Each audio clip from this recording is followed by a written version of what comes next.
The second round of the 2020 IAME Euro Series comes to a beloved venue, Siete Larghi at Castelletto di Branduzzo in northern Italy.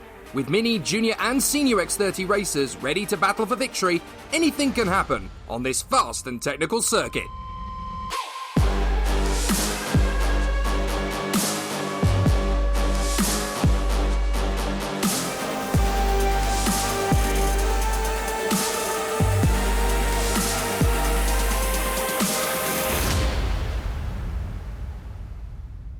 I'm here with the IAME Euro Series clerk of the course, Martin Bean, and we're going to discuss a little more in detail what his role is within the series. So tell us a little bit about the start of races, just exactly the authority that you wield and the kind of order that you have to keep when the drivers are in their formation laps. It's a good point, Jake, that you raised, and yes, the start of the race is very important, and in our series we have one out lap and one formation lap. This is to give the drivers the chance to get the tyres scrubbed in because they're all on new slicks, unless it's been raining obviously, and the 2 laps gives them a chance to get some temperature into the tyres, take the edge off them, get the brakes in order. So by the time they're on the second circuit of the lap and they're going up to posts 5 and 6, they should be starting to slow down and get into a formation. So the second time round they're in 2 corridors ready to approach the start-finish line. The lights will be on, and if I'm happy with them, they're in a good speed and in good order, the lights go out and the race is on. And there are different challenges that you have to meet in terms of the logistics at each circuit you go to. For example, here there are certain circuits where you are on the starting gantry above the circuit. You don't have that ability here. No, unfortunately here we're on the ground level, and it's very difficult, especially on this circuit, to see the far corner. So I'm relying on my assistants and race control with the cameras, of which we have 20 out there at normal race meetings and again here, to make sure that nobody's misbehaving, the karts are doing what they should be doing and getting ready for me to release them for the start of the race.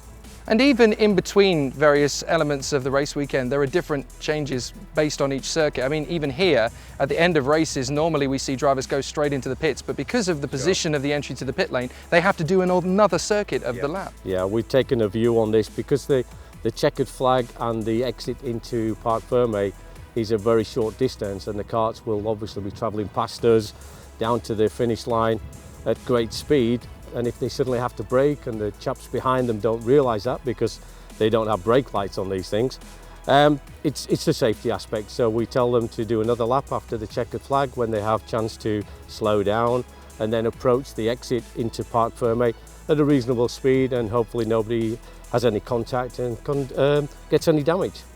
Now, another question I've always wanted to know the answer to is, what makes the ultimate start that gets it right? Is it just that the karts are in their tram lines on either side? Is it that they're in a good formation close to each other? What makes the good start? What makes you flick that light off? Every start is different. I don't think I've had 2 starts.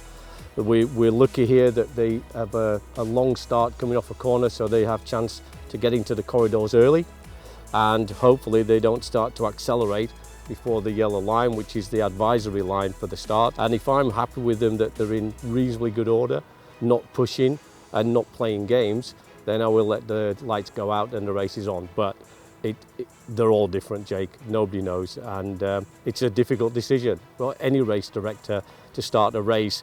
When you turn the lights out and you look to the first corner, you hope that they've all got round. And if they haven't, then you have to analyse whether it was your fault because of the starting procedure, or whether it was just 36 drivers going into one piece of tarmac and nobody wants to give in. It's very easy to lose the race on that first corner. You're not going to win it on that first corner. Yeah, it must be very difficult from a psychological point of view as well, because essentially you can't be anybody's friend, but you have to be everybody's friend at the same time. You can't really, you have to make these decisions based on judges of fact. The statement. You can't really look at it from a judgment point of view. You have to look at exactly what you see. You can't let emotions take over, Jake. I have to be firm and I'll be fair, and I've learned that from previous race directors and clerk of the courses that I've had in my experience. And you have to learn that yourself. You can't teach it from a book or a manual. It's just doing the races and getting that experience. But you're right. I can be everybody's friend and everybody's enemy all in the same race. It's not an easy decision, it's not an easy position to be in. However, it's what we do. And without people like me and officials around the world, including the marshals, everybody has a point and a place in these races. So without them, we wouldn't be able to experience this sport. It's very true. I mean, it's a wonderful job that you and all the marshals, wherever we go, do. And, you know, without you guys, we can't race at all. So we're all very grateful. Thanks for giving us a bit more of an insight into what it is that you do here. No, you're welcome, Jake. You have a good weekend. I'm sure we all will. Thank you very much. Hi, I'm Clayton. And I'm Sean. And we're going to be going through some karting signals today. Got to be sending it in sideways. You know what that is? Yeah, I do. I get this one quite a lot because I'm always never in the lead. You just got to go in from as far back as you can and just mess the person up as much as you can. For me, I have to go faster here. This is where you basically just need to pick up the pace, go for that P1. If you're sandbagging, that means basically crank it up and let's get it going. So this one means push. If you're looking to break away from the pack, you've really got to work with the leader or whoever's in front of you, because if there are people behind you holding your tail, you've got to be cautious of what's about you, otherwise your race could be over. Sometimes Steve likes to give me that signal and I like to overtake in the next corner instead of push, so yeah, sometimes we don't follow that rule. You do love going back in on people. Yeah, exactly. That's my favourite thing.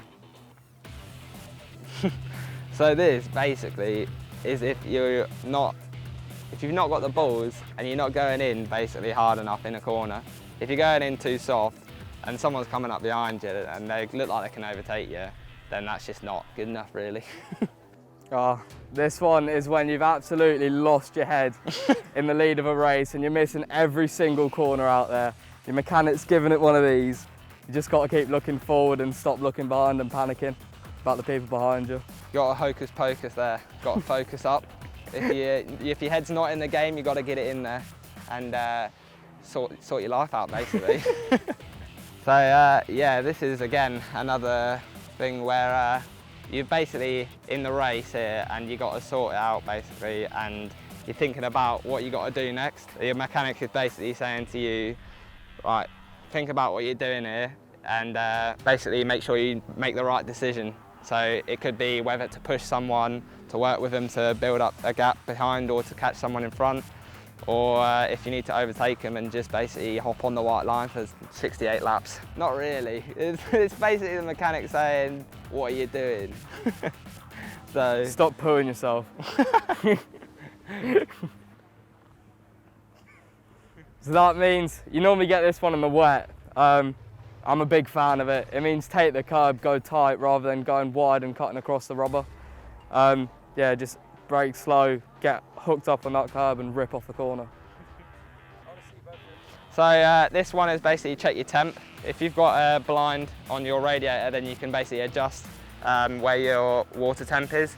And if it's too high, then you'll lose power basically. So you're saying cool that thing down, otherwise you're going to be blowing up and get done by the person behind you, and we don't want that, do we? I'm hoping I'll be getting some of these this weekend because I'm really looking forward. Oh no, I'm really hoping to be leading some races. And I'm hoping to get some of these from crossing the line in P1 at the end, so we'll see how that goes. Hi, I'm Leah Robinson and I race for Fusion Motorsport, and I'm going to take you around my Mini X30. So at the front we have the bumper, but there are fairings here, and if they go in, you get a 5-second penalty. So you don't really want to hit anybody hard, otherwise you get a 5-second penalty.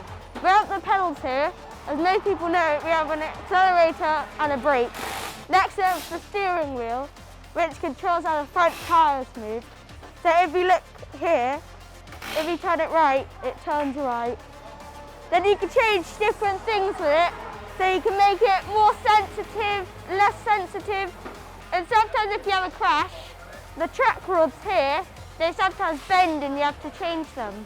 We also have a dash on the front of the steering wheel to see things. Like in the winter, we'll be watching the temperature because we have to change the rad blind to change the water temperature, which cools the engine down. So we want to get the water to about 50 degrees. Otherwise, if it's too hot, the engine will be slower. Then we have what lap time you've done, your best lap time, and things like that. So at the back here, we have the engine. It's a 60cc water-cooled engine. So we have the carb and the exhaust, which I have to put on. And the fuel line goes from the tank here and it goes into the carb, which then fuels into the combustion chamber. And all of the fumes come out the back. So we've also got the wheels, which are not on at the moment, but we will put them on later. We're going to put the slick tyres on because it's the session before qualifying and we want to have in qualifying you start on new tyres, so it's basically the same. We have the brakes. The brakes are for stopping. So basically, when you press the brake pedal, the brake pads go together and squeeze the disc to slow the kart down. That's my Mini X30. I hope you enjoy it. Ian Eddie Robinson, and we are away racing straight away.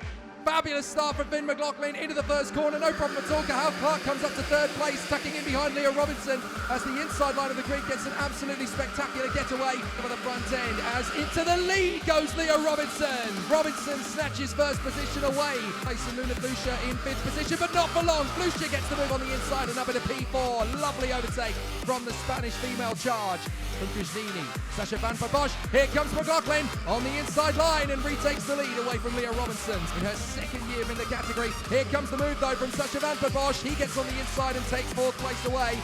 Here we go. Robinson launches on the inside line in the hairpin, times it to perfection, and Robinson hits the front. He dives across to the middle of the circuit. He needs a fast trajectory off the turn. McLaughlin gets alongside. Robinson gets back in the middle of the circuit to cover. Cuts across to the middle of the track again in the right-hand hairpin. He needs to shut down any opposition from McLaughlin. This is backing the Irishman into Cathal Clark, and Clark knows it. He's on a fast lap. Here comes McLaughlin up the inside. This needs to be stretched by Robinson. Well held by Leo Robinson. This needs to be a pendulum swing up the inside from McLaughlin. He keeps his foot in. They both slide wide. McLaughlin challenges. Watch for Clark. He dives on the inside of both of them. Clark's got his wheels on the grass. Robinson cuts across, holds the line, and Robinson takes back the lead. Clark is on the curb. They're three wide. Clark on the inside, watch for McLaughlin, he dives past them all. Finn McLaughlin has stormed up the inside. Clark's gonna have second, Robinson's gonna get third, but beautifully, Finn McLaughlin has done it in style. What a performance from Finn McLaughlin. What a display. Amazing from Finn McLaughlin.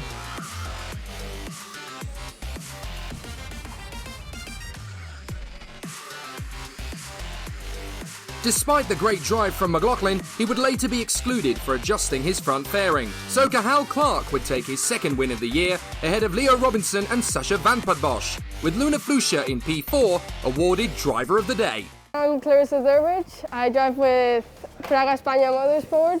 This is my first year racing in the IAME Euro Series. So I'm going to show you around my X30 Junior kart. Here we've got database. On track we can see sectors and see if we're going better or worse. When we are off track, watch our telemetry and analysis and look what we can do better and what we're doing a little bit worse and just get better. Radiator helps the engine cool down. We need it to be around 45 to 50. If not, it's too hot. Then here we have a carburetor. We need on track and off track to be opening or closing, depends how it's going. The engine, of course, makes the kart go. Steering wheel helps, of course, go in the turn. Sometimes it'll be easier, sometimes worse, but we always try to make it best as possible. We race with MG tires here in the IAME Euro Series. It's a little bit difficult, but I like the difficulty.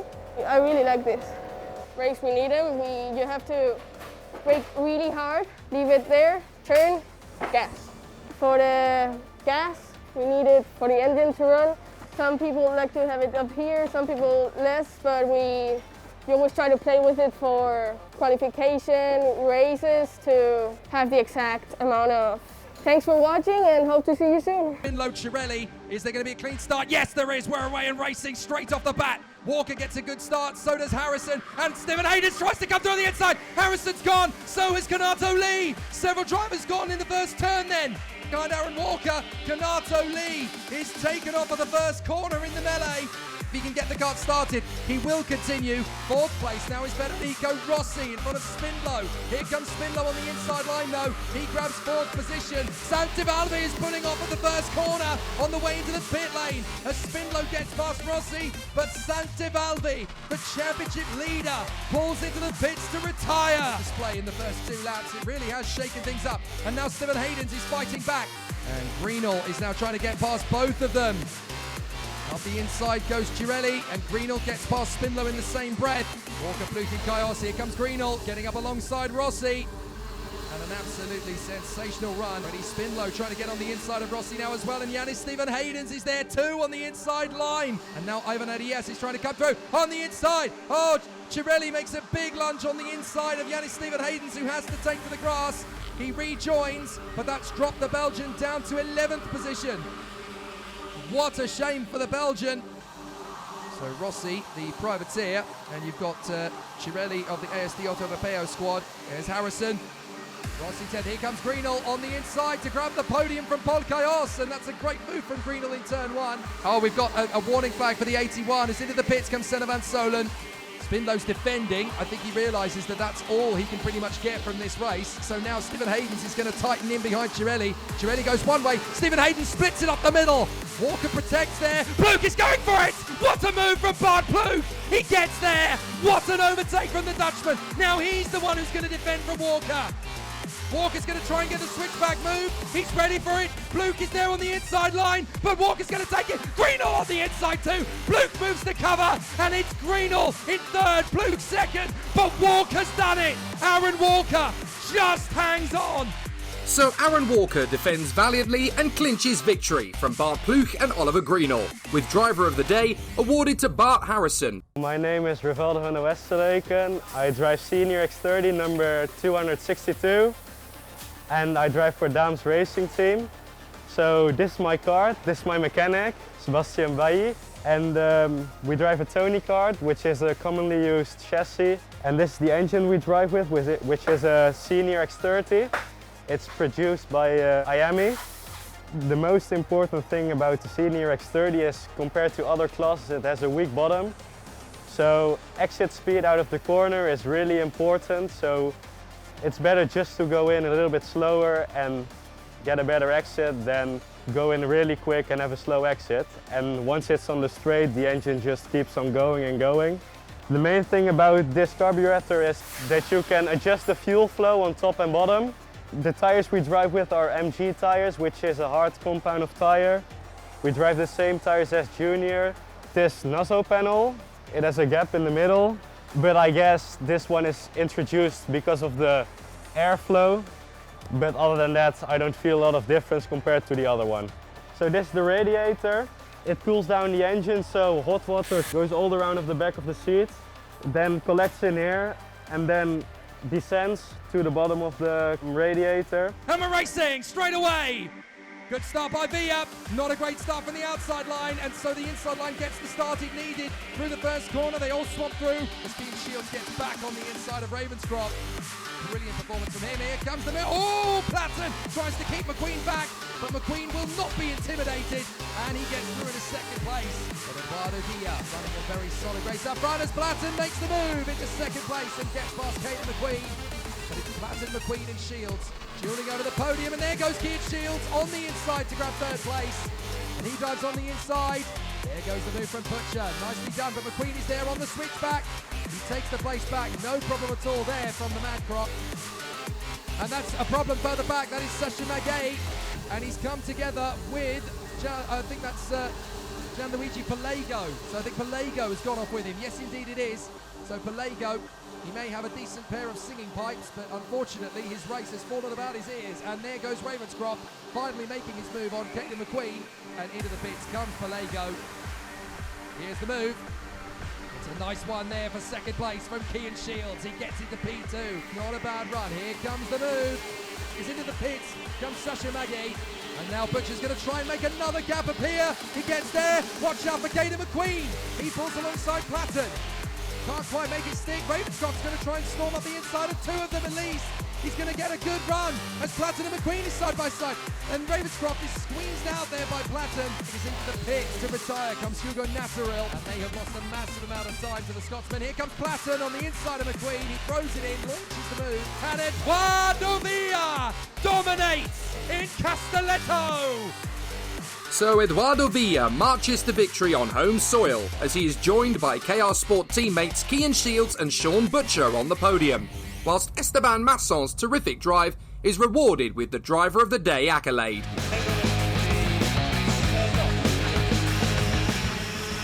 We return to Marienborg in Belgium at the Karting de Fagnes circuit, where the titles will be decided.